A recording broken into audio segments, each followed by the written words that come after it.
স্যামসাংয়েরই একটা 165 লিটার একটা কাজ। দেখো ফ্রিজটা প্রবলেম, ঠান্ডা হচ্ছে না। আমাদের কাছে কমপ্লেনটা এসেছিলো, তো আমরা এসে দেখলাম ফ্রিজের লাইট জ্বলছে কিন্তু কম্প্রেসার চলছে না। তা ফ্রিজটা ঘুরিয়ে দেখলাম যে পেছনে যে রিলে সেটটা আছে, রিলে সেটটা প্রবলেম আছে।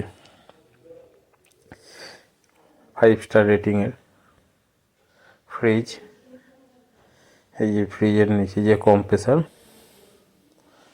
কম্প্রেসারের সাইডে দেখো, এটা আমি আমার রিলে ছিল আমার কাছে, একটা রিলে সেট দিয়ে চেক করি।